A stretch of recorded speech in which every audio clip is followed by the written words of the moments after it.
Okay, hello everyone. Welcome back to Deep Learning Systems, Algorithms and Implementation. In the last lecture, we have talked about how can we derive automatic differentiation from scratch, including numerical differentiation method, as well as a reverse mode automatic differentiation. As part of this lecture, we're going to talk about some of the framework scaffolding that we're going to use to implement an automatic differentiation framework. You will be implementing automatic differentiation as part of your homework one. So this lecture wouldn't go through the exact implementation, but we will go through the underlying code base that we'll be using throughout this entire course of the course, and also talk about some of the underlying mechanisms on how deep learning systems are being structured on supporting automatic differentiation. This lecture is about implementation lecture. So as part of this course, we will find different style of lectures. There will be normal presentations like you see in the past few lectures.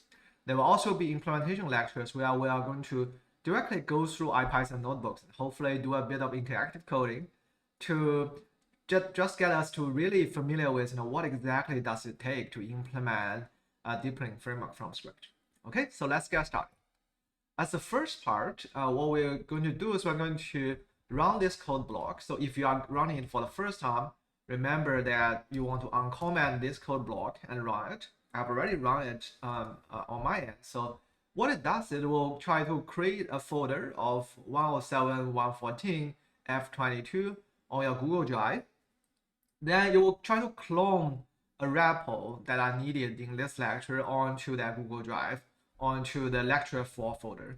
Then we're going to create a symbolic link of that particular folder under content.needle. So after doing this, if you open up these things on Colab, you will find that on the left-hand side there is already a needle folder that contains the necessary contents. Actually, this lecture 4 folder can be ignored in here. It was like an artifact of separate cloning. So effectively, this is something that you can go ahead and play with.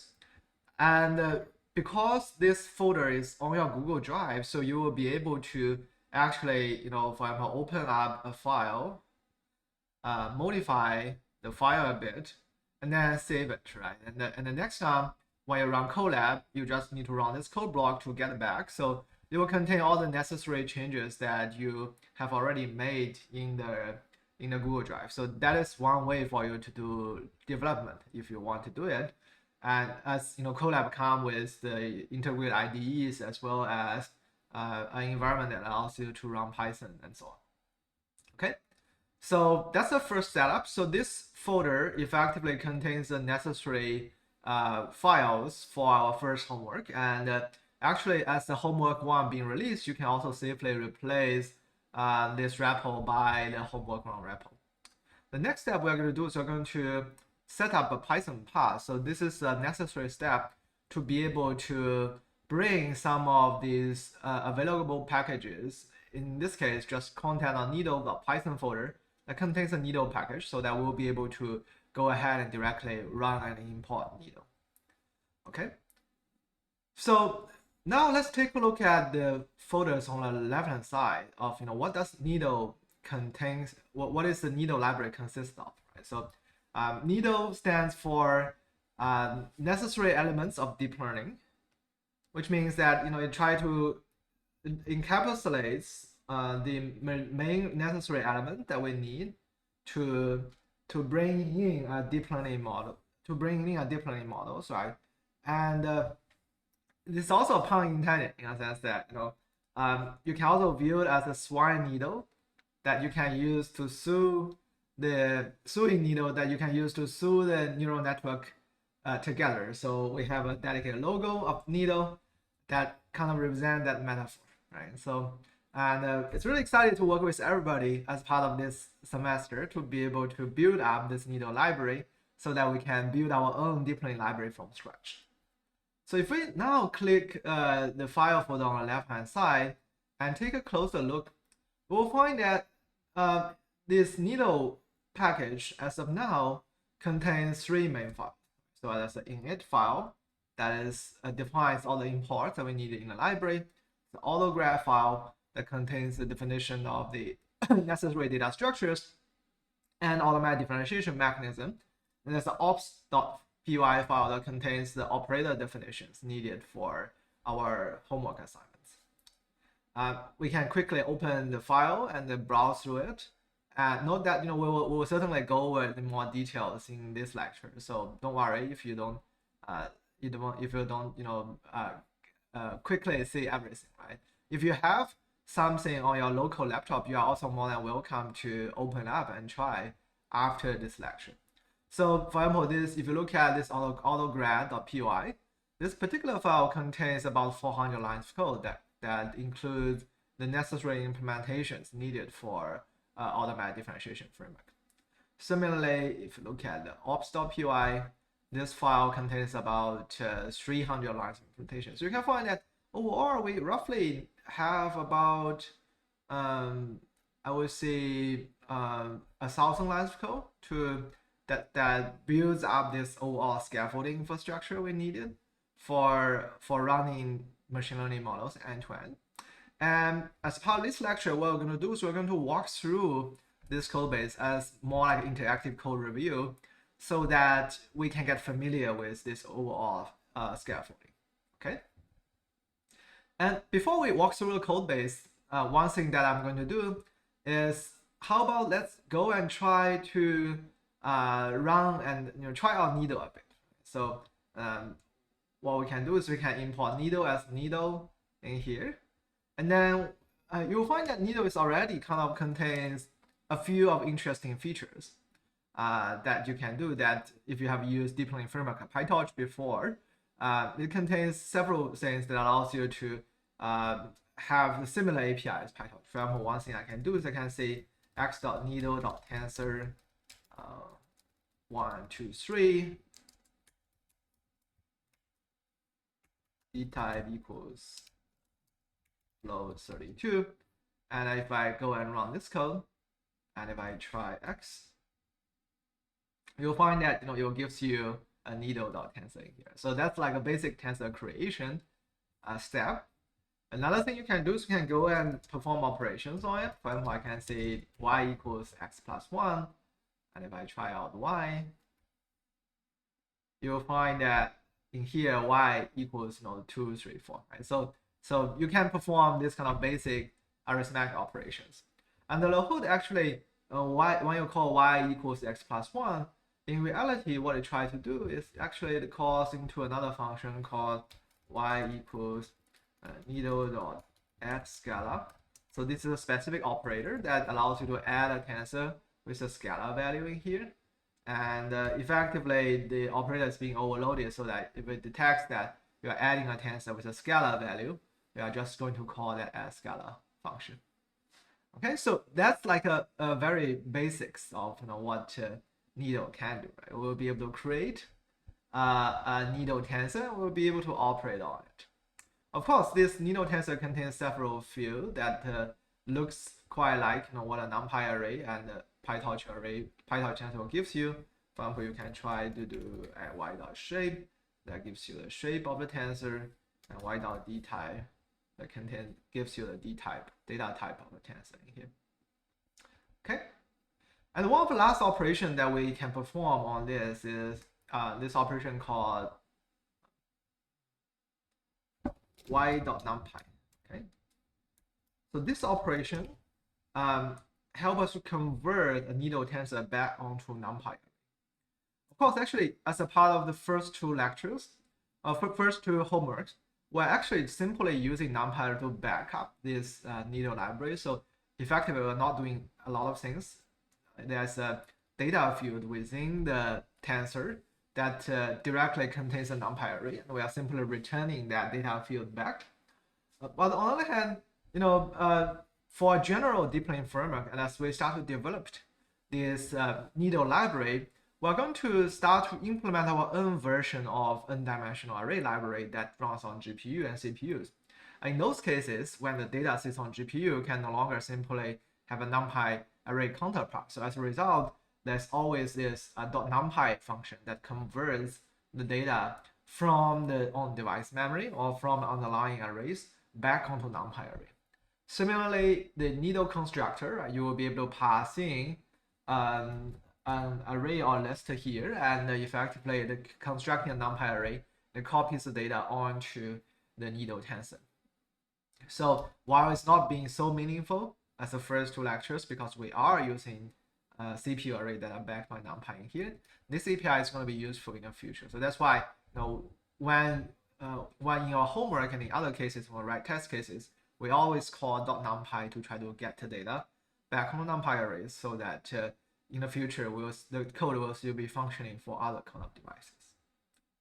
So this is kind of like a basic exploration of what you can do, right? You can create a tensor, you can do some of the tensor linear algebras, tensor arithmetics on this needle tensor. Now let's take a closer look at the code base and look at what other data structures that backs this needle tensor. Okay, so I'm going to open up this code part. There are two main things that backs up this needle tensor. The first data structure is value. And actually, needle tensor is a subclass of value. So let's scroll up and then let us go and take a look at the tensor definition. And you'll find that, let's see. Here, you'll find that, tensor is a subclass of value. So and you can find that there's no, besides there's a gradient field, actually there's not additional field on the tensor part. So most of the fields of the tensor are from the base class value in here. And this is a Python type annotation you have not seen before. It annotates what are expected fields within a class. Okay. So let's take a look at what are the necessary fields that we have in this class. Right? So the first thing that you want to notice is this cache data field, and it is of type ND array. And in this case, actually, ND array is simply defined as NumPy ND array in this case. So you can just view ND array as NumPy ND array for the purpose of this lecture. But in the future, we will change this definition of ND array to be our own underlying implementations of backend ND array. So this cache data caches the data that represents that tensor. For example, when we compute y equals x plus 1 and y equals 2, 3, 4, and then the cache data field will correspond to the 2, 3, 4 NumPy arrays in this case. However, if you look very carefully at this value class, you can find that besides the cache data field, which is used to host the data, which is definitely very important, right? There are other fields that is not necessary. You will not necessarily expect when you try to create, say, a class for matrix or vector or tensor. The first thing you want to notice is that there's an inputs field, and the input is a list of values. So in this case, the input corresponds to the input in the computational graph operation. So in this case, the value is not only trying to capturing a single ND array or single arrays, but also try to capture how does that value get computed. And the way to capture that is it try to use it in two fields. The first field is the op field that contains what is the operation that needed to compute this value, and the input field contains a list of input that are fed into that particular operation. And the combination of the two will allow us to know exactly how this value is being computed in this case. And if you are still a bit confused now, let's take a look at this computational graph, which is used in our last lecture, right? So this computational graph represents a sequence of computation needed to compute exponential times exponential plus 1 operations. And in this case, each of the v here will correspond to an object, a value object. Okay? And when you look at operation here, the operation corresponds to exponential addition and multiply here. And if you look at inputs field, So let's say, let's take like v4, and you will find that if v4 corresponds to a value object, and input of v4 would equal a list of v2 and v3. Similarly, v2 is also a value, and the input of v2 would equal v1 here, and the operation of v2 equals exponential. Okay, so you can find that this value class helps us to represent a node in the computational graph, as well as it contains its input node that needed to compute that computational graph. Of course, for example, for v1 in here, in this case, v1 is simply an input to the computational graph. So it does not contain any operations. In this case, for the case of input or leaf operation, the op is going to equal to none, and input is going to be equal empty. So in that case, it will indicate that it's an input, and the array data is going to be cached in the cache data field in here. Okay, so finally, there's a required gradient field in here, and it indicates that whether or not in the gradient computations, we want to be able to compute gradient with respect to this value. And this sometimes is useful when you build a neural network, and in certain part of computations, you don't need to propagate the gradient back on true. And in that case, the required gradient is going to be set to false. When you create a tensor by default, actually, the required gradient is always going to be set to true. Okay, so that's a value field. And the second class that's important is the op class. In this case, an op class contains operator definition. In this particular case, actually, there are many different definitions of ops. There's a subclass of. So when we are looking at value.op, it's not necessarily looking at a single object, but it can be different subclasses. Now, each of the subclasses is going to contain a specific implementation of an op. For example, if we open up ops.py in here, and I can simply take a look at one specific instance of op. For example, there's element-wise add operation, and in this case, it's a subclass of tensor op, which means that this operation returns a tensor, and tensor op is also a subclass of op. And element-wise add effectively is a object in there. For example, if I look at this field, and if we look at v3.op field, you will find that v3.op field is an instance of element. Oh, sorry, it's not an instance of element side because it's a add scalar. So we had another op in here called add scalar, and in this case, v3.op actually this is an instance of an add scalar object in here. So different ops are used to represent what kind of computation they want to carry out in this particular computational graph. The op itself contains two functions that are to be implemented by each of the op. There's a compute function that defines, for the underlying array computations, how do I exactly go and compute that array computation for this particular op. And then there's a gradient function that tries to go and compute the input partial adjoint values for given output partial adjoint value. If you are still being confused about these two functions, fine. We are going to come back and revisit them in the following part of the lecture. So for now, just think about op as an indicator, right? So different types of ops correspond to different kind of operation we want to perform. Okay. So now we have introduced this basic data structures and ops. You might still be a bit confused, right? So what exactly are they? So one of the things that moving next, what let's try to do is let's try to go and play it, try to construct this computational graph through Needle and try to play a bit on say, what's really going on in this data structure. So first of all, let's try to go and create this set of computations. You can find that this set of computation exactly corresponds to the computational graph that we had before. Where v1 equals needle tensor 0, that creates a v1, and v2 equals exponential v1. If you scroll up, yeah, it's v2 equals exponential v1, and then v3 equals v2 dot add scalar 1, v4 equals v2 times v3. So in this case, after this, you can find that it contains exactly the original computations, right? If you look at V4 here, not surprisingly, you can find V4 equals 2. Well, in this case, exponential of 0 equals 1. Sorry.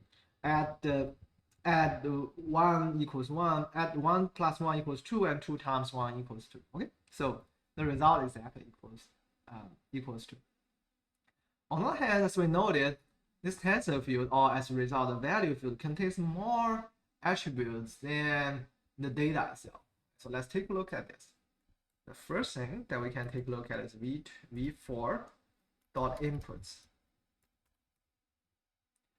And you'll find that v4 dot inputs are two needle tensors. Right? Actually, they are, well, two tensors are two needle values.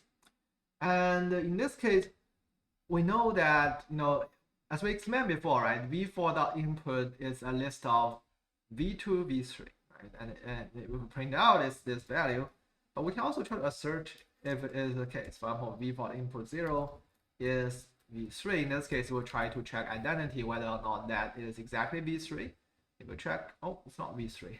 Actually, it should be v2, right? Because it's v2, v3. Okay, v4 dot input 0 is v2, and v4 dot input 1 is v3. And if we check this one, yeah, both are true, right? So you can find that in this case, v4's input is indeed v2, v3. We can even use it to trace the computational graph. For example, I can say v4 inputs, it also has its own inputs, right? Because v4 inputs is v2, and v2's inputs is v1, right? So we can find that we can go and use this to trace the computations, and we can confirm that if it's a v1. Well, yeah, this one is v1. Another thing we can go and so these are the input fields. Right? So you can find that actually the input fields correspond to the overall set of. Let me try to scroll to the value definition so we can also contrast and compare, right? So in this case, you can find that there's an input field here, and this input field indeed corresponds to the input to that particular computation. The second thing that we want to take a look at is the op field here. And if you look at v4.op, you can find that it's an instance of needle.ops of element-wise multiplication. So indeed, it is an instance of element-wise multiplication operator here. And if you look at v4.input 0, which is supposed to be v2, right? What's its operations? Look at this one. It's an exponential operation. And if you look at inputs of this one, this should supposed to be v0, and that's a leaf operation. And if you look at this one, you can find that this operation, well, it's not showing anything, but check this. You can find it's none in this case. Okay. So that explains, what are the inputs field to each of the value in here, right? And what's the op field in here. The second thing you want to notice is that it's cache data field. And in this case, if you directly print v4, you will find that v4 equals tensor of 2. And if you do v4.cache data, well, it equals the numpy array of 2. Right? And we can even go ahead and track what's the type of this operation is. So go to type of v4. So it's a numpy array. Okay. So in this case, the v4.cache data stores the computed result that correspond to this v4 tensor, right? So as we print it out, you will find that it simply prints out the result of the cache data in here. Okay, so that constructs our computational graph. One last thing that we might want to take a look at is, when you take a look at operation field, different operations can contain attributes. For example, if you look at v3, v3's operation in this case, let's take a look at here, right? v3 is the addition of a scalar operation. And in here, if you look at v3, you can find v3's op equals s scalar. And actually, this s scalar contains contains its own field in here, and that's a scalar value in here, right? So if you look at v3 dot inputs, and you'll find that it only contains one input. Actually, this you can also confirm that this input is v2, I believe.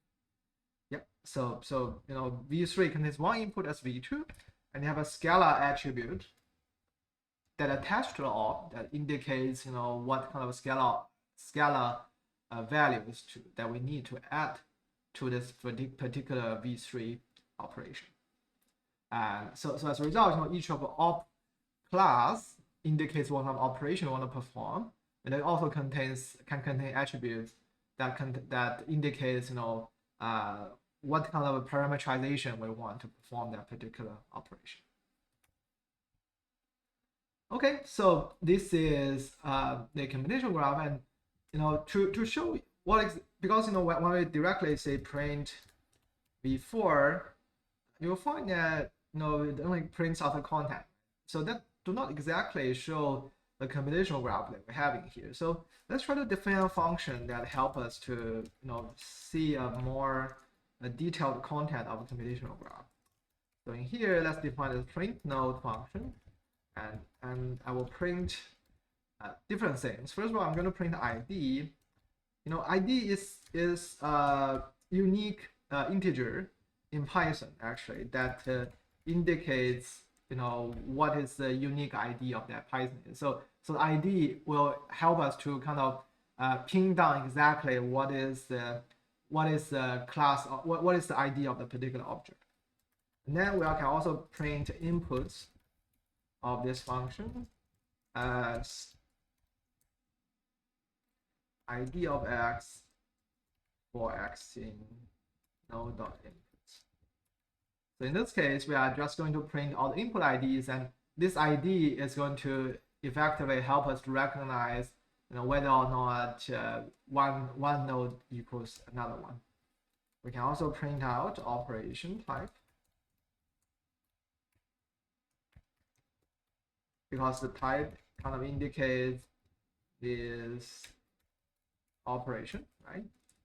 Okay, so these three things hopefully will help us to, and we can also print out the data, of course.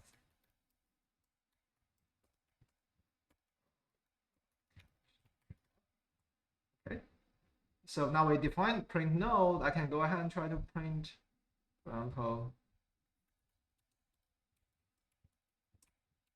v4, and you'll find that its ID is its value, and it contains this another two inputs, right? Element-wise operation, data equals 2, and if I print v2 or v3 in here, you can find that node. You can find that the ID of v3 exactly equals this value, right? So we know this is v3 in this case. Okay, so it's a helpful toolkit that we can use to inspect this underlying computational graph node. Okay, so to summarize, up until now we have learned the tensor data structure, specifically its parent class value, and we know that actually needle.tensor not only directly correspond to a plain array that stores the data, it also corresponds to a set of data structure that records the history computations. And the different values will form a directly acyclic graph that allows us to trace this computation history. And this directly acyclic graph can be used for us to compute reverse mode automatic differentiation, which we talked about in the last lecture. Okay, so we have already gone through all this. So moving next, let's start to talk about what happens when we execute a needle computation. Right now we have talked about hey, when we construct this needle tensor, effectively we are trying to construct a computational graph, but when does that execution happen? Specifically, if I try to construct two arrays and try to perform, for example, addition operations, when does that addition operation happen in our framework. So that's the question that we're going to answer in this part of the lecture. And to do that, I'm going to again do a bit of interactive coding here. So first of all, let's say I'm creating two needle tensors in here. I'm going to do x1 plus x2.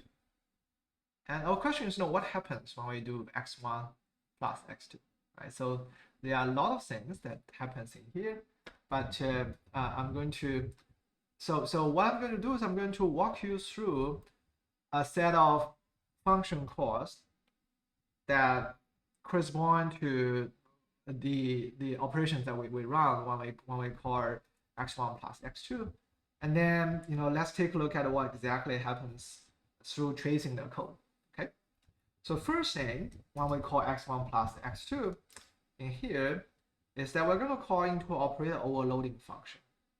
So let me try to move this code here so we can see more of the code side. And if you look, so the first thing that happens is that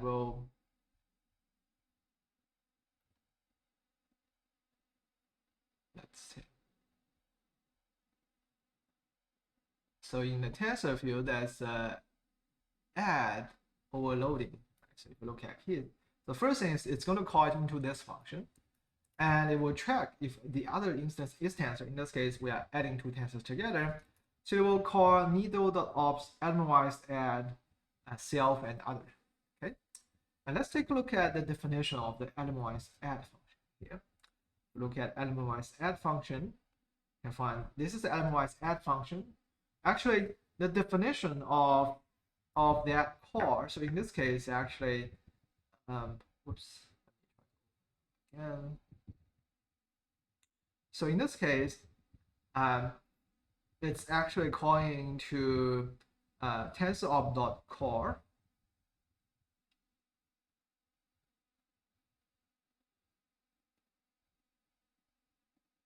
Here, okay.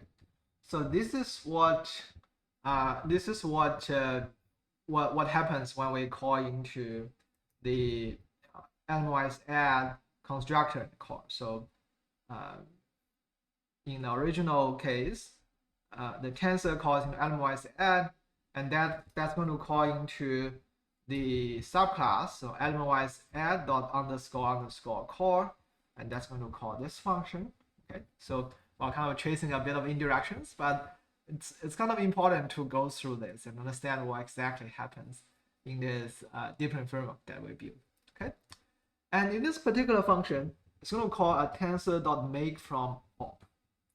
And tensor.make from op is kind of a function that creates a computational graph node and attaches all the field in there. Okay, so let's go and take a look at tensor.make from op. In this particular case, tensor.make from op actually, let me see.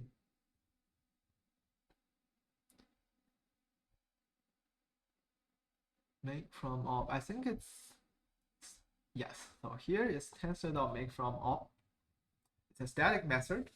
So in this case, we are constructing a new tensor. So the reason we are using tensor.new, so this is a separate way in Python that allows you to construct an object other than the direct constructing function through underscore underscore init. The other reason why we're using new here is because we are overloading init already. We are using init for the user-facing construction that takes in the list of NumPy arrays and do certain operations. So in here, it's kind of an internal constructor that we use to construct a tensor object. And what it does is that it first creates a tensor object in here, and it calls the init function to populate the field of the tensor object. Specifically, the fields include the op field that corresponds to what type of operation you want to perform, as well as the input field that contains the list of inputs values to that. And then it's going to call, you're going to check if we're going to lazy mode. We're going to explain what lazy mode is later. And then it's going to call a realized cache data, which will try to populate the cache data field. And we're also going to expand this later. So let's first take a look at what happens in the init function call. Okay. So in the init function call, it's actually init function is defined in a base class. There it is, right? So this is an init function. You want to differentiate from the function new constructor because it's underscore init. It's an internal function that we use to initialize a value field. And effectively try to attach all the field onto it. Right? We'll attach the op field, input field. It also try to compute the number output of the tensor, which most of the operations only contains one number of output. And it also attached a cache data field.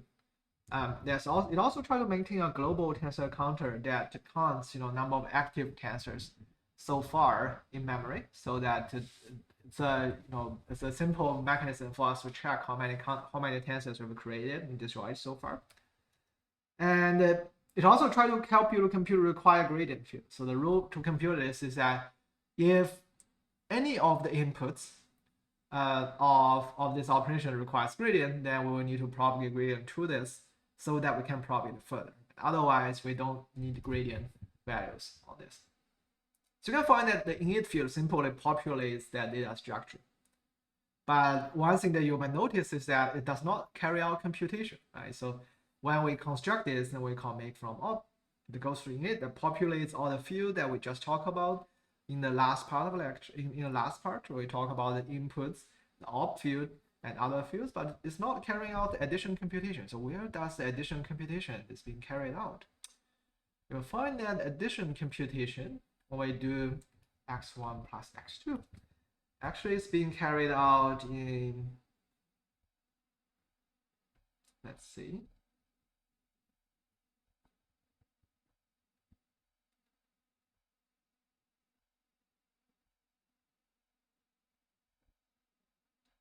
actually it's being carried out in this step called tensor.realize cache data.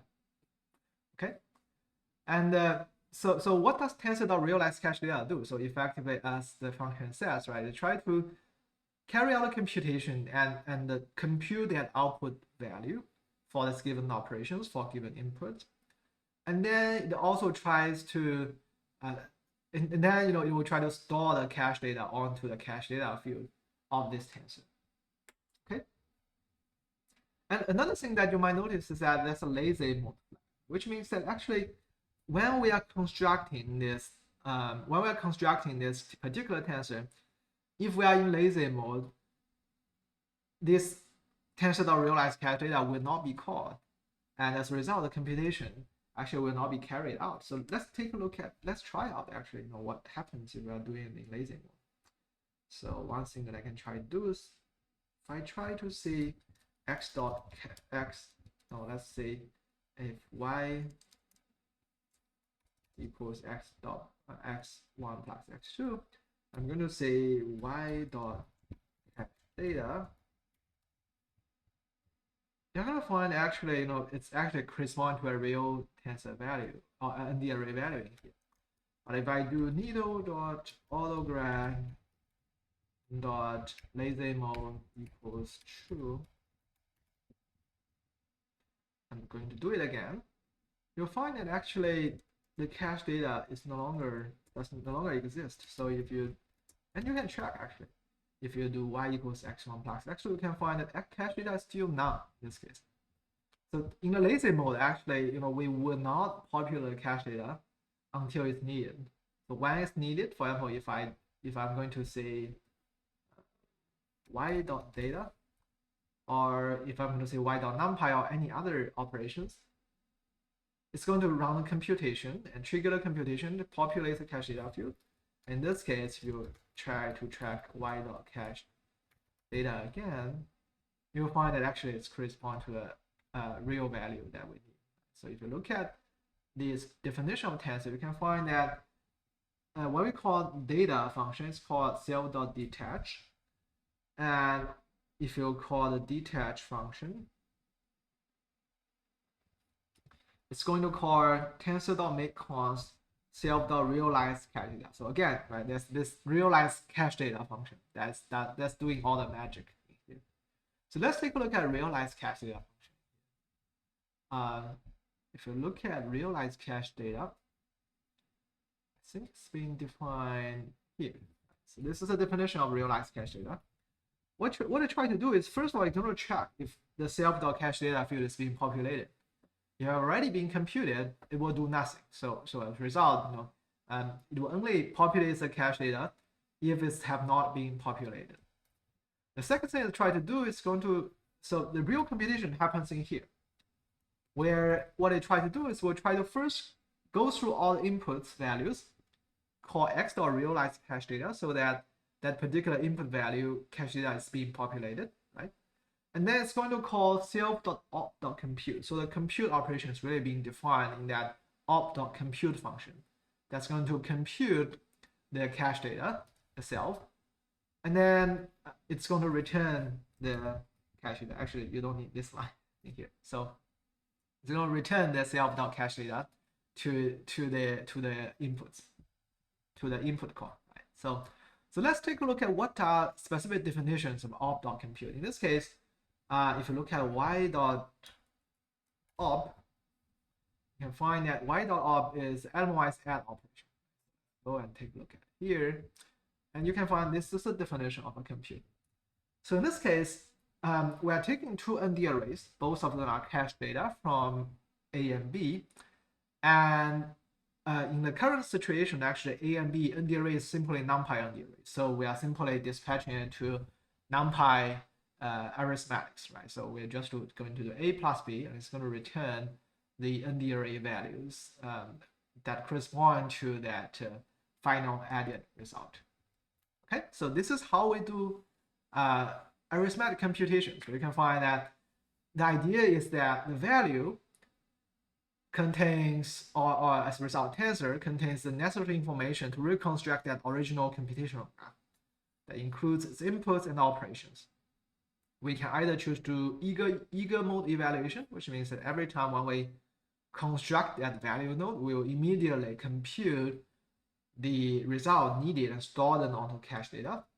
Or we can choose to do lazy mode computation, where we do not immediately populate that particular cache data field, and we will only populate it if the data is being needed. If the user want to print the data, or if the user want to track the shape of the data, or do any other things that might be helpful to materialize the computation, and then it will trigger realized cache data to be able to run that computation.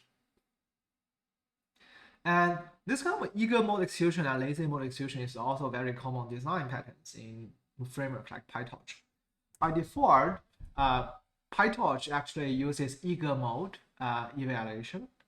That means that whenever we are trying to perform an operation like x1 plus x2, it will directly run the computation along with a computational graph construction.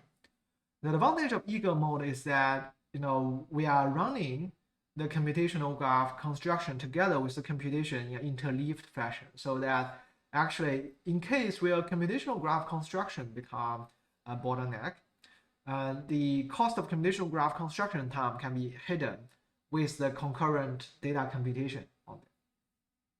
On the other hand, remember that in a lot of cases, computational graph construction is really cheap, because we are only supposed to be constructing, like for example, if you are going to construct a neural network transformer or ResNet, the amount of computation we are going to perform is going to be so huge, such that if you are simply lazily constructing a computational graph, it's not going to cost you any the amount of time of constructing a computational graph is negligible.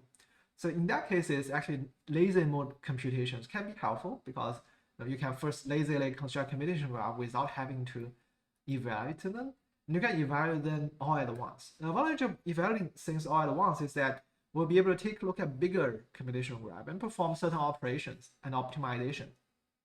For example, PyTorch have a TPU backend that goes through what we call PyTorch XOA. And in that case, the TPU backend will leverage a mechanism called lazy tensor that does exactly what we're doing here, where they are trying to do lazy evaluation and accumulates all the computation together and trying to do that in a batch. Similarly, when we are doing automatic differentiation, we also construct an entire computational graph that also brings opportunities for us to perform optimizations on that, and lazy mode is also very useful.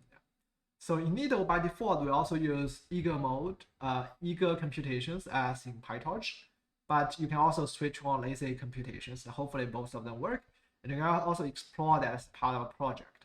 What are the possibilities you can use in either lazy or eager mode of computation. So we've talked about the computational graph, and we'll talk about how does this needle tensor correspond to computational graph, and how do we compute this set of computations through either lazy mode or eager mode. Now moving next, let's start to talk about some of the subtle points that can come when the tensor data structure is not a plain array but a computational graph data structure. And this is also something that usually people overlooked in our cases. For example, in some cases, sometimes people will come and ask me, hey, I'm having this PyTorch program, and after I run for several iterations, it runs out of memory. What happens in here?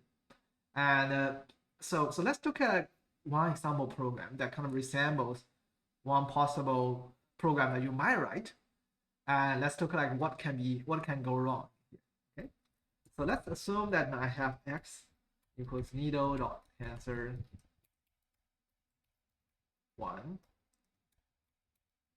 d type float 32, and I'm going to have something called sum of loss function. That's needle.tensor, say 0 for now, because initially the accumulation is 0. And then I'm going to do something like y equals range 100 sum loss plus equal, say I'm trying to construct a simple loss function like x times here. And this kind of resembles what a possible program you might write in a machine learning training group.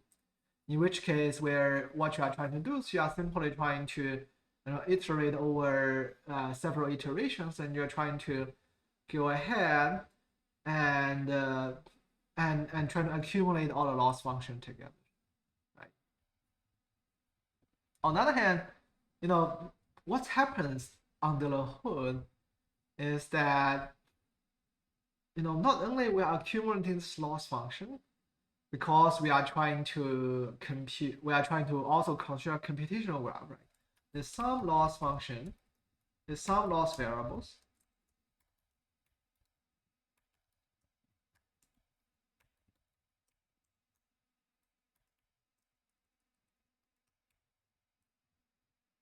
actually correspond to a computational graph. No, so you will find that it has n inputs.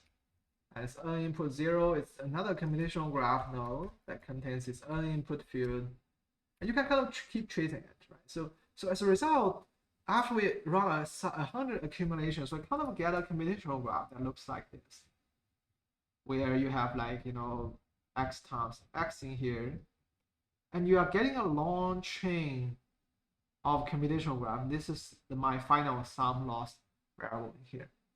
So on one hand, people might think that, hey, I'm only accumulating a single variable, and supposedly it's going to cost as little memory as possible, right? Because I'm only leveraging these single variables. In reality, we are carrying the entire chain of computations across different iterations, and that's going to be very costly. And that's kind of one common scenario where when you build a PyTorch program and it runs out of memory.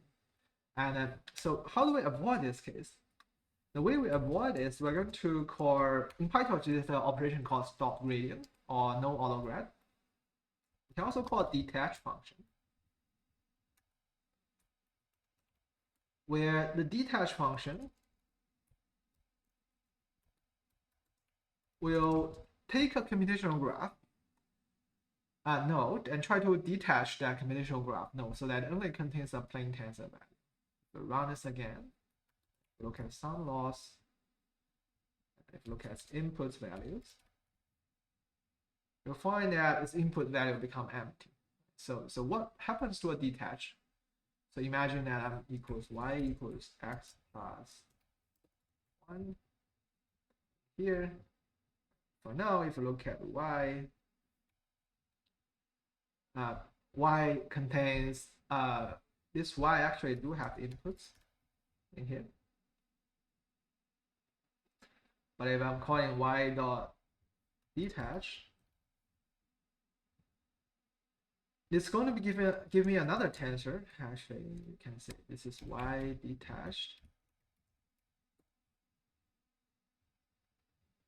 And then if I'm going to say y detach inputs,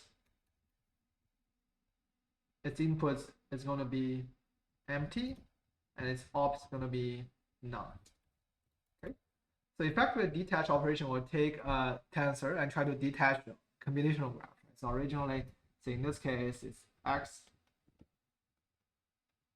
1 plus 1 y here, and after I call detach function, I will simply get another value. This value in here is actually, let's say, x is 0, right? So this is 1, and this simply, y dot cache data will equal 1. So it simply creates another value here. So this is a very useful operation when you try to, when you know that you no longer need to perform automatic differentiations and you only need a value.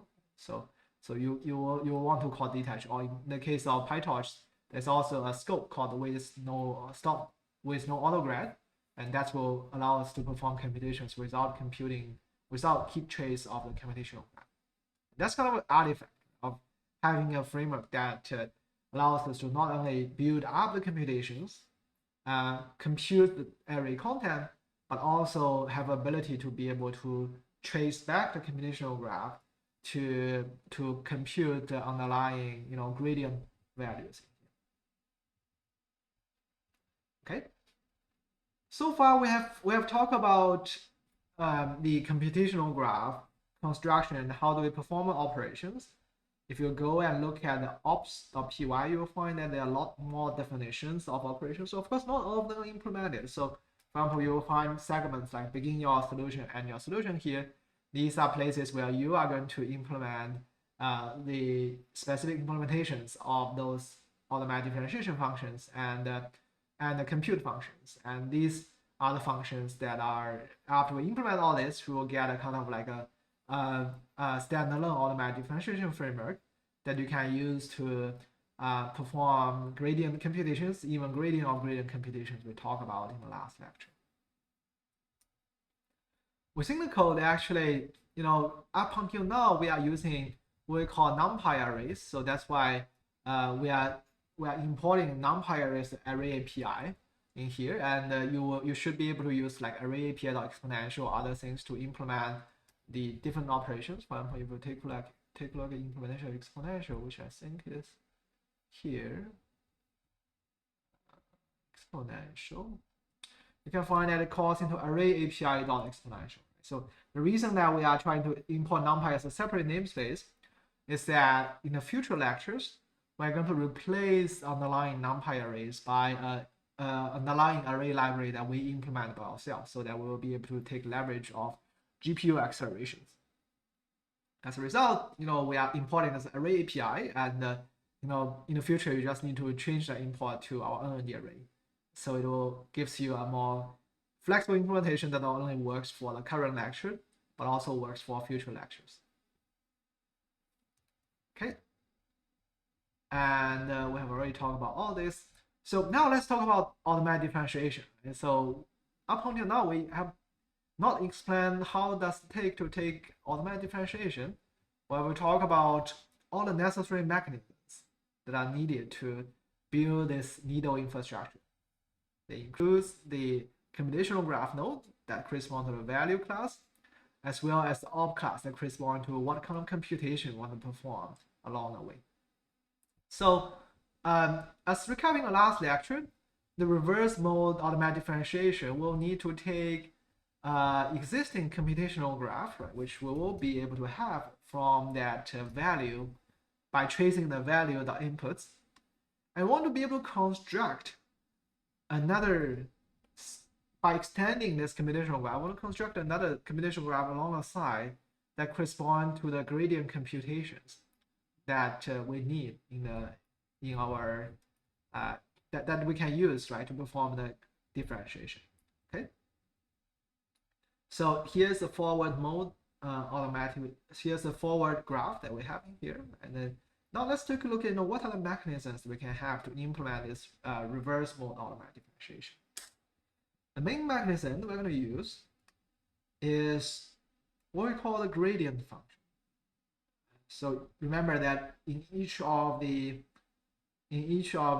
operations in here, let's see, let me take a look at element-wise multiply.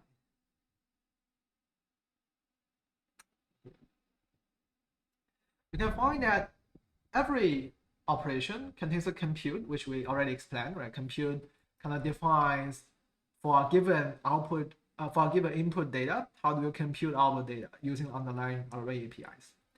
It also contains a gradient field.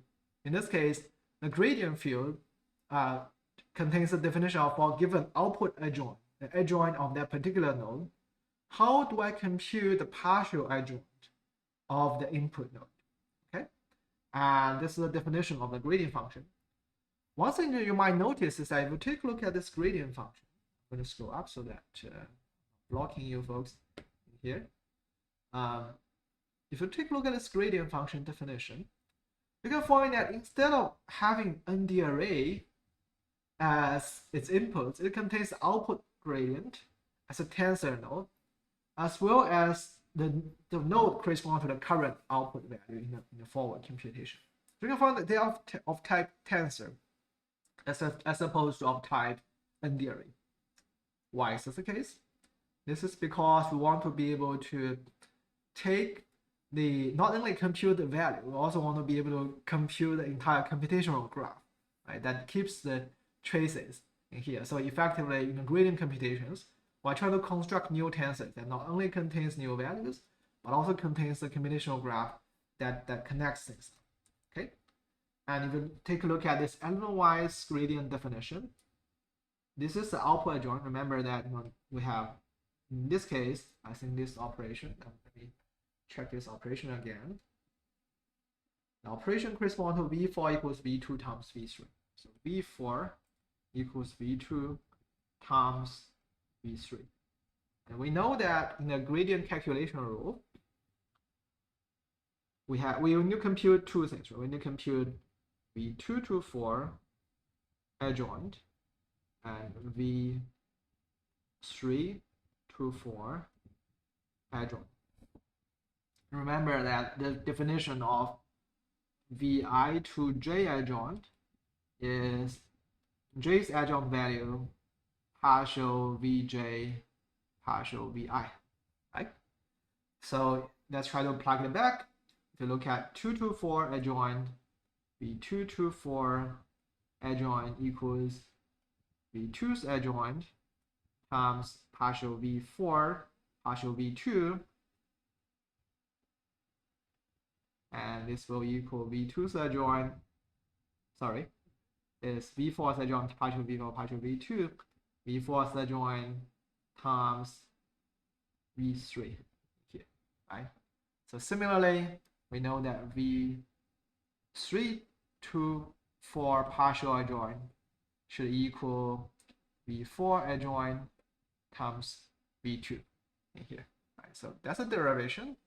If you go and check, you'll find that this corresponds to V4 adjoint, this corresponds to V2 to 4 adjoint, which is V4 adjoint times, I to S is, this is V2, V3, right? So this is V2 to V4, so sorry, this is V4 adjoint, this is V2, this is V3, this is V4 adjoint, V2 times V2, V4 adjoint times V3. Sorry, times V2, right? So these are like two input adjoint here, and that's also might be also helpful to take a look at this input computational graph as well. So let me go back to bring back the figure in here. Let's take a look at correspondence, right? So look at this gradient function, you can find that this value corresponds to this one. This is going to correspond to this value in here, and you can find that it's a multiplication of V4 adjoint here times v3 in here, right? And similarly, this v3 adjoint corresponds to v4 adjoint in here, and this is v2. Well, v2 is on this side, so this is v2. Okay, so you can find effectively the gradient function defines for input-output adjoint node, and the node in this case, the node here directly correspond to v4. So this is v4. Well, it's too hard to see in this, but I can scroll it over, so you can find that node field here correspond to v4. Right? So that's why I can say node.input is going to be v2 and v3. Okay. So we can find that actually this gradient function defines a one-step rule, right, for us to take the output adjoint and derive the input adjoint values for each of these inputs. And once we have this, we should be able to leverage this function to help us to recursively traverse the computational graph and then compute the final input gradient values of each of the corresponding. So of course, we are not going to implement that reverse mode AD aggression because that's part of your homework. But hopefully now we can kind of get all the mechanisms needed to implement that reverse mode AD. Right? One of the things that I want to remind everybody is that in the gradient function, so right now we have like an output adjoint as a tensor, and then we're going to return a tuple of tensors because we can have multiple inputs in the computation operations. We also allow sugar in certain cases when there is one single input data. For example, in this case, gradient can simply return a tensor.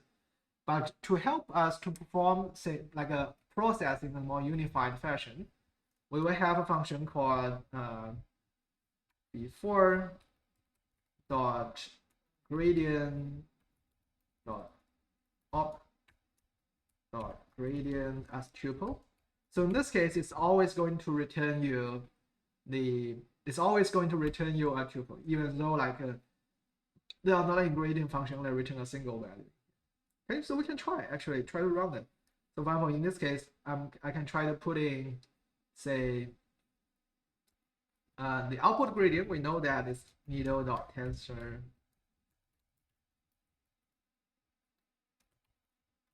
one, right? Because we know that output adjoint of the final output is always one. Put one in here, and in this case, I'm going to plug in v4 here because it's v4 node, right? I'm going to run this, and you can find that it's going to give me partial adjoint of two values. This is a partial adjoint of v2, which equals v3, which v3 equals 2, right? So which equals 2 times v4's adjoint 1, and this is partial adjoint of v3, which equals 1 times 1. So we can confirm that a single step operation is correct, right? So as part of homework, what we need to do is we need to be able to recursively traverse this computational graph and trying to bring together all those single step gradient calculations so that we'll be able to construct gradient computations for each of the inputs. You can also try to hold it, and in this case, I think this should be called v2 adjoint and v3 adjoint. And if you look at one thing that I want to, it should be obvious by now, but let me try to, explain again. To print node of v3 adjoint, you'll find that actually this v3 adjoint is not a single tensor. It's also computational. So that is why, that is why we'll still be able to perform gradient of gradient computations. For example, you should be able to take this v2 adjoint, perform some operations on it, and then still take gradient operations on it, because it is a computational graph that still contains all the computational graph execution that allows us to be able to do the analysis and find out the corresponding gradient values that we need in our final computation. Okay, so it also motivates kind of like the difference of the signatures in terms of compute, which only specifies how do we want to realize the computation without building the computation graph, because that's already part of the data structure. While the gradient function really not only specifies how do you do the computations, but also we want to specify in a way of how do you construct tensor values so that it can be used to construct a computational graph that allows you to do gradient of gradient operations. That will be part of your homework, which is kind of fun to implement and get right. Okay. So one amazing thing you can find is that even though Needle is only contains about 1,000 lines of Python code, it contains almost all the fundamental elements that we need in building up a deep learning framework, including how do you build a multi-dimensional array, how do you build automatic differentiation and computational graph tracing mechanisms, as well as how do you do the reverse modeling through those gradient functions. So it is a fundamental, simple, necessary element that will be used in the following lectures, and hopefully we'll be using it to also build our own deep learning applications from scratch. That is the end of today's lecture. Thanks everybody for coming, and I will see you in the next few lectures.